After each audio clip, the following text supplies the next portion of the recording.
राधा स्वामी मत केवल एक पंथ या रीति रिवाज नहीं है, यह जीते जी मरने की कला है, सुरत शब्द योग है, आत्मा को परमात्मा से जोड़ने का विज्ञान है।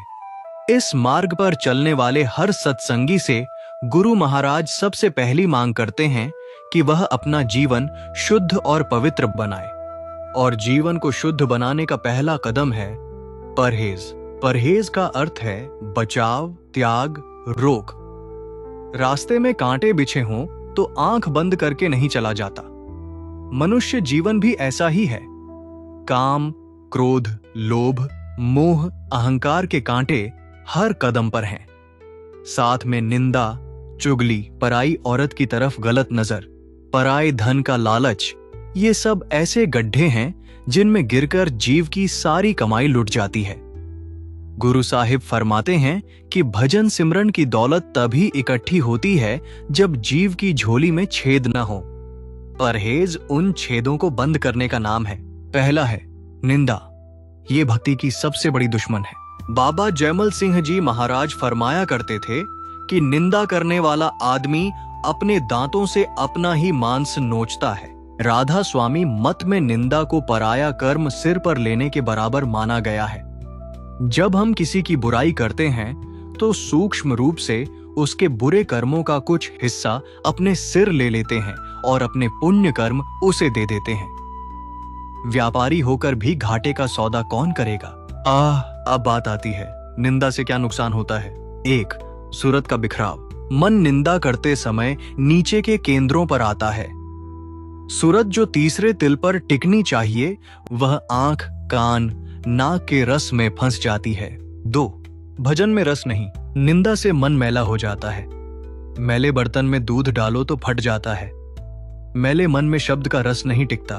3, कर्मों का लेन देन। जिसकी निंदा की उसका कर्ज सिर पर चढ़ गया, अगले जन्म में हिसाब देना पड़ेगा। 4, गुरु से दूरी। गुरु का हुक्म है कि किसी की निंदा मत करो। हुक्म अदली करने वाला शिष्य गुरु से मन से दूर हो जाता है।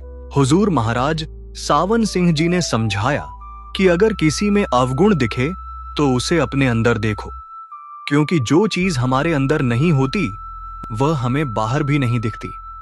परनिंदा छोड़कर आत्मनिंदा करो, अपने अवगुण देखो और उन्हें निकालो, यही असली परहेज है। अब बात आती है चुगली की। ये आग लगाने वाली आदत है। चुगली निंदा की ही छोटी बहन है। फर्क इतना है कि निंदा पीठ पीछे होती है, चुगली मुंह पर या इधर की उधर करके होती है। राधा स्वामी सत्संग में बार बार समझाया जाता है कि सत्संगी की जुबान से हीरे मोती झड़ने चाहिए, अंगारे नहीं। चुगली करने वाला व्यक्ति दो दिलों के बीच में दीवार बन जाता है। परिवार टूटते हैं, दोस्ती में दरार आती है, संगत में फूट पड़ती है। हमें चुगली क्यों छोड़ देनी चाहिए? 1, समय की बर्बादी है। जो 2 घंटे चुगली में गए वे 2 घंटे सिमरन के थे। संतमत कहता है कि मनुष्य जन्म का एक एक श्वास कीमती है। संकल्पों की गंदगी। चुगली करते समय मन में दूसरों के लिए मैले संकल्प उठते हैं। ये संकल्प ध्यान भजन में बाधा डालते हैं। 2, विश्वास की हत्या है। आज आप किसी की बात किसी और को बता रहे हो, कल आपकी बात कोई और को बताएगा। सत्संगी का गुण है कि वह राज को राज रखे। परमहंस बाबा गरीबदास जी का वचन है, कानों सुनी सो झूठ सब, आंखों देखी याद। अपने खोजे सांच है, ताके संग कर साध।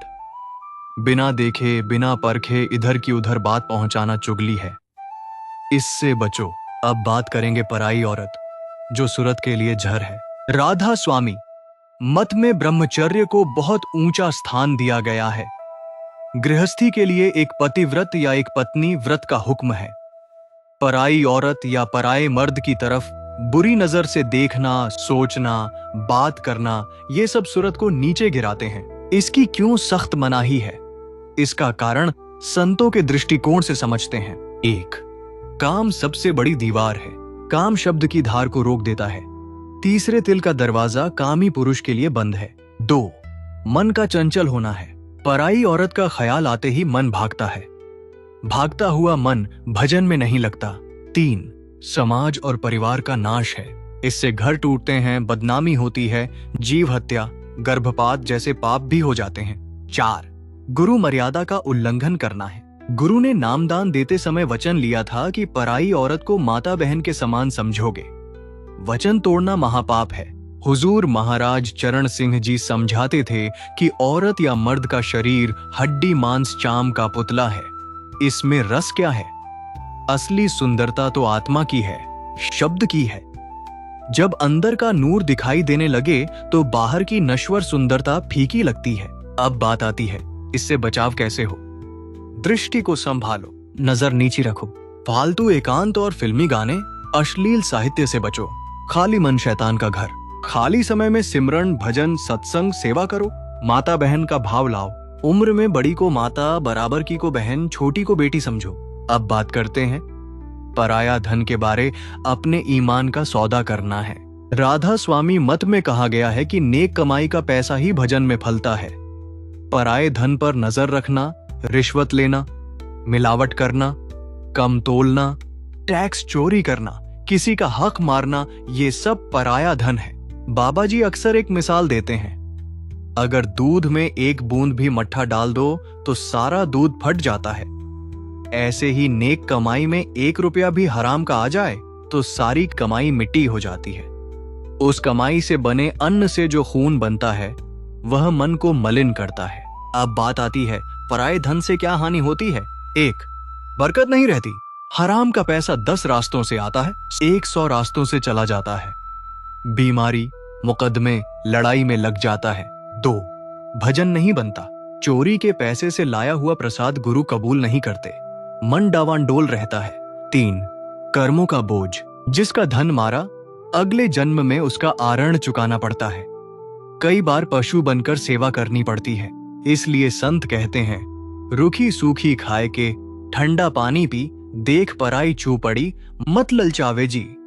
अपनी मेहनत की कमाई में संतोष रखो, वही कमाई सिमरन में सहाय होती है। अब बात आती है, ये परहेज क्यों जरूरी है और इसका भजन से क्या संबंध है? बहुत से लोग कहते हैं कि हम भजन तो करते हैं पर रस नहीं आता। गुरु साहिब फरमाते हैं कि देखो कहीं तुम्हारी बाल्टी में छेद तो नहीं। भजन सिमरन कमाई है, परहेज उस कमाई की रखवाली है। ये कैसे काम करता है? अच्छे से समझते हैं। पहला, मन की एकाग्रता। निंदा, चुगली, काम, क्रोध से मन बिखरता है। परहेज से मन सिमटता है। सिमटा हुआ मन ही तीसरे तिल पर टेकता है। दूसरा, संस्कारों की सफाई। हर गलत कर्म से मन पर संस्कार पड़ता है। परहेज नए गलत संस्कार नहीं बनने देता। पुराने संस्कार सिमरन से कटते हैं। तीसरा, गुरु की प्रसन्नता। जब शिष्य हुक्म में रहता है तो गुरु की दया अपने आप बरसती है। गुरु की दया के बिना अंदर का पर्दा नहीं खुलता। चौथा, शरीर की पवित्रता। जैसा अन्न वैसा मन। नेक कमाई का शाकाहारी भोजन, नशे से परहेज शरीर को सतोगुणी बनाता है। सतोगुणी शरीर में भजन जल्दी बनता है। सत्संगी का रोज का परहेज और व्यावहारिक बातें। हुजूर बाबा जी महाराज अक्सर कहते हैं कि संतमत कोई जंगल में जाने का मार्ग नहीं, गृहस्थ में रहकर कमल की तरह न्यारा रहना है। दिनचर्या में परहेज कैसे रखें? सुबह उठते ही पहला ख्याल सिमरन का। उठते ही अगर दुनिया के ख्याल, निंदा, पैसे का हिसाब शुरू कर दिया तो सारा दिन वैसा ही जाएगा। 10 मिनट भी नाम का सिमरन करके उठो। बोलचाल में तोल कर बोलो, क्या इस बात से किसी का भला होगा? अगर नहीं तो चुप रहो। किसी की गैरहाजिरी में उसके बारे में वो बात मत करो जो उसके मुंह पर न कर सको। हंसी मजाक में भी झूठ, चुगली, निंदा से बचो। काम धंधे में ग्राहक हो या मालिक, किसी का हक न मारो। रिश्वत न लो, न दो। जितना समय ड्यूटी का है ईमानदारी से दो। काम चोरी भी पराये धन के बराबर है। सामाजिक जीवन में टीवी, मोबाइल, सोशल मीडिया पर पराई औरत मर्द को गलत नजर से न देखो। किसी के घर की बात बाहर न करो। चुगली का सबसे बड़ा अड्डा आजकल व्हाट्सएप ग्रुप है। शादी ब्याह पार्टी में भी सादगी और शाकाहार का नियम न तोड़ो। रात को सोने से पहले दिन भर का लेखा जोखा करो। अगर किसी की निंदा की, चुगली की, गलत नजर से देखा तो गुरु से माफी मांगो। आगे से न करने का प्रण करो, फिर सिमरन करते हुए सो जाओ। अगर भूल हो जाए तो क्या करें? हम सब जीव हैं, मन साथ है, भूल हो जाती है। संत मत में निराशा के लिए जगह नहीं। मानो अपनी गलती को दबी जुबान से नहीं, दिल से मानो। पछताओ, सच्चा पश्चाताप आधे पाप को धो देता है। प्रायश्चित, अगले दिन ज्यादा सिमरन, ज्यादा सेवा करो। दोहराओ मत। एक ही गड्ढे में बार बार गिरना मूर्खता है। गुरु नानक साहिब कहते हैं, भूलन अंदरी सबको, अभूलु गुरु करतार। भूल सबसे होती है, पर गुरु माफ करने वाला है। शर्त यह है कि हम जानबूझकर पाप न करें। आगे जानते हैं, अगर हम ये परहेज करते हैं तो परहेज का फल हमें क्या मिलता है। जब जीव हुक्म में रहकर परहेज करता है तो उसे 4 चीजें मिलती हैं। 1, मन की शांति आती है। निंदा चुगली नहीं तो दुश्मन नहीं, पराये धन की इच्छा नहीं तो टेंशन नहीं। मन शांत हो तो भजन में आनंद आता है।